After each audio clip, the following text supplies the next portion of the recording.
So I used to think that motivation was completely random. You know, some days I'd find myself in a complete flow state, smashing out past paper after past paper. And then there would be other days where I would find myself doom scrolling on my laptop or my phone, asking myself why I can't stay motivated at all. Why? Why?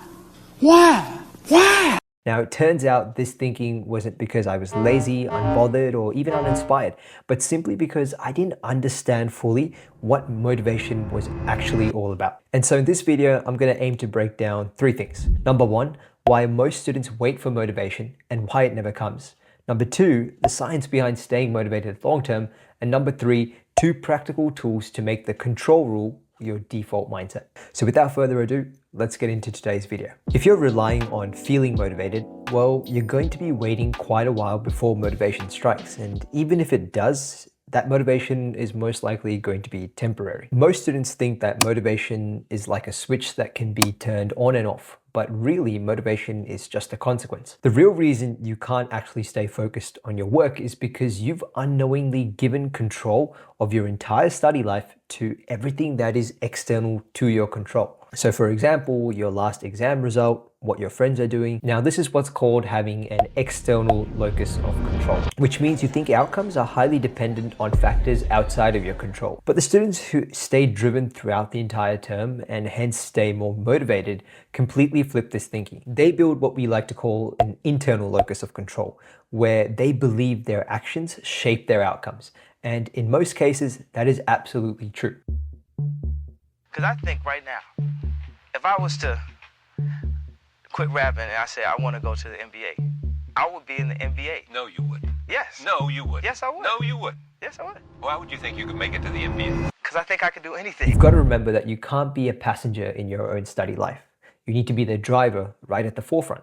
But if you've handed off the wheel to your past failures or anything external to your current control, it's no wonder you probably feel really stuck. So to now rectify this thinking and get you unstuck, let's introduce the control rule, which simply states motivation increases when you believe your effort controls your outcome. So it's not about pretending that your marks don't matter or what your teacher says is completely irrelevant, but focusing on what you can control right now. Or in other words, having an internal locus of control. Instead of stressing about what the marker might like to see on your paper, you start giving yourself daily writing challenges and self-marking. That's something that you can directly control. Or instead of spiraling after one bad test, you track your daily micro wins, like getting 3 questions correct in a row. Again, that is something that you can control. So the shift is really subtle, but it's completely game-changing, because when you feel like you can control your own progress, your brain rewards you with more focus, more energy, and yes, more motivation. Okay, so now that you know a little bit more about the internal locus of control and you have a general understanding of the control rule,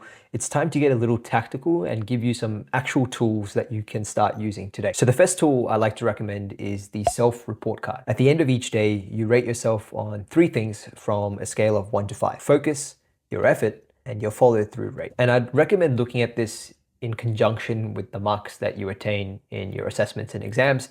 That way you're not letting the marks themselves define your mood or inclination to improve. And you will notice something interesting, but the more you rate your effort, the more consistent your motivation becomes, which eventually means that you can conduct way more focused study sessions. Now, the second tool I'd recommend is the daily win log. So every night you should aim to write down 1 academic win, even if it's really tiny, for any given day. So it could be something like finally understanding a specific topic within a subject, or even asking questions that you usually ignore. The reason I recommend this second tool is because it rewires your brain to see progress as something you control, internal locus of control, rather than something that's external.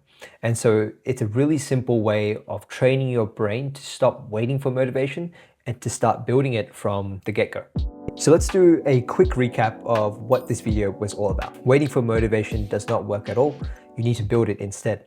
The control rule will flip your mindset from passive thinking to powerful thinking, and tools like the self-report card and win log keep that momentum going throughout the term. I think it's important to remember that you don't need to be perfect at this.